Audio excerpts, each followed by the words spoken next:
السلام علیکم ورحمۃ اللہ وبرکاتہ۔ میں حکیم مصطفیٰ ہیلتھ ٹائم نیو کے ساتھ آپ کے سامنے حاضر ہوں۔ ہمارا جو آج کا موضوع ہے وہ بھی بہت ہی عام موضوع ہے۔ اکثر جو ہمارے بھائی ہیں، بزرگ ہیں، کتنوں نے مجھے کال بھی کی ہے کہ ان کا مسئلہ ہے، ان کو قبض ہے۔ جو قبض کا مسئلہ ہے یہ اس کو ہم الخبائث بھی کہتے ہیں۔ یہ سب ماں بیماریوں کی ماں ہے اور اس سے بہت سارے مسائل پیدا ہوتے ہیں۔ آپ کے جو گیسٹرک بنتی ہے وہ قبض کے ساتھ ہوتی ہے، آپ کا جگر کا مسئلہ بن جاتا ہے قبض سے ہوتا ہے، آپ کے گردوں کا مسئلہ ہے قبض سے ہو جاتا ہے۔ بہت ساری ایسی بیماریاں ہیں جو قبض کی وجہ سے جنم لیتی ہیں۔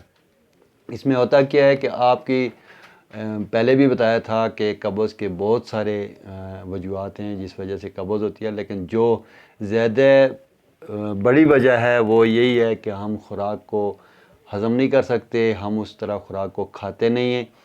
کیوں؟ جو خوراک کا ہضم کا دورانیہ ہے وہ 7 گھنٹے کا بنتا ہے۔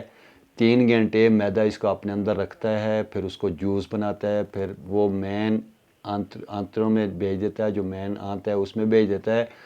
تو جو بڑی آنت ہے وہ 4 گھنٹے خوراک کو اپنے اندر رکھتی ہے، پھر اس کو ہضم کرتی ہے۔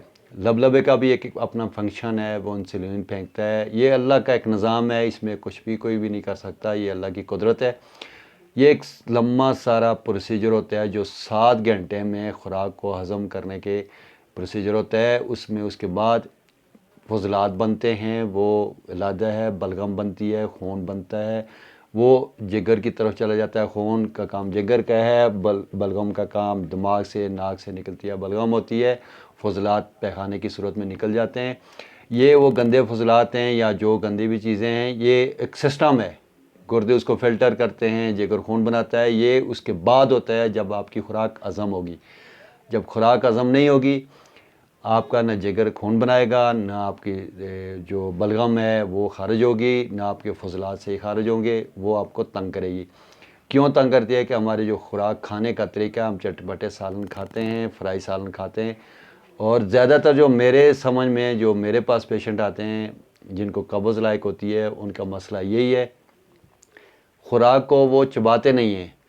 جب اللہ نے ایک اصول بتایا ہے کہ اللہ نے منہ میں 32 دانت رکھے ہیں، کم از کم ایک نوالے کو اگر چبانا ہے تو 32 مرتبہ اس کو چبانا ہے، تب جا کر وہ معدے میں جا کر جوس بنے گا۔ ہمارا یہ مسئلہ ہے، ہمارے دانت کمزور ہیں، دانتوں کو درد ہوتا ہے، کسی داڑھوں کو درد ہوتا ہے، تو وہ 1 یا 2 چکر لگا کر اس کو نوالے کو ویسے ہی نگل لیتے ہیں۔ وہ جو دانتوں کو کام کرنا ہے یا داڑھوں کو کام کرنا ہے وہ کام میدا کرتا ہے، اور میدے کا کام آنتوں کو کرنا پڑتا ہے، اور آنتوں کا کام بقایا بچ جاتا ہے، جس سے یہ قبض ہو جاتی ہے۔ وہ پروسیجر خوراک والا رک جاتا ہے، پھر وہ خوراک جہاں وہاں پڑی جل جاتی ہے، اس سے پھر قبض ہوتی ہے۔ ابھی ہم سنت سے بھی دور ہیں۔ نبی پاک صلی اللہ علیہ وسلم نے فرمایا تھا کہ آپ کھانا کھائیں تو سرید بنا کر کھائیں، اور جو بھی کھانا آپ نے بنانا ہے اس میں پانی زیادہ ڈالنا ہے، آپ نے اس کو سرید کر کے کھانا ہے، اس سے انشاءاللہ قبض نہیں ہوگی۔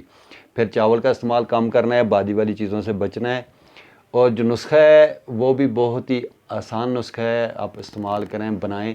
اس میں لینا کیا ہے کہ آپ اپنے اسارہ رحمت لینا ہے 10 گرام، مصبر زرد لینا ہے، ایک ہوتا ہے سیاہ، ایک ہوتا ہے زرد، آپ نے زرد لینا ہے، اور یہ 25 گرام آپ نے لینا ہے۔ اس کے ساتھ مستقی رومی لینی ہے، وہ بھی آپ نے 25 گرام لینی ہے، اور مصبر زرد آپ 25 گرام نہ لیں بلکہ 10 گرام لے لیں۔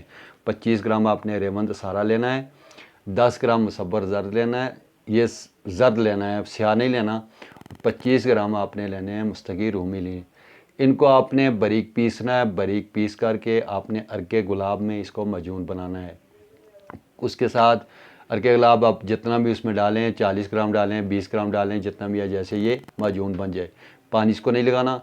ابھی چمچ کا 6واں حصہ آپ نے، چھوٹی چمچ کا 6ٹھا حصہ آپ نے لینا ہے، یعنی تقریباً 6 ماشا کی خوراک کھانی ہے۔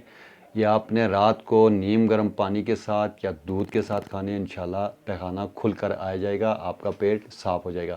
جو میرے بھائی اس چیز کو نہیں بنا سکتے، ہمارا نمبر آ جائے گا، وہ ہمیں کال کریں، انشاءاللہ ان کو بنا کر بھیج دیں گے۔ السلام علیکم ورحمۃ اللہ۔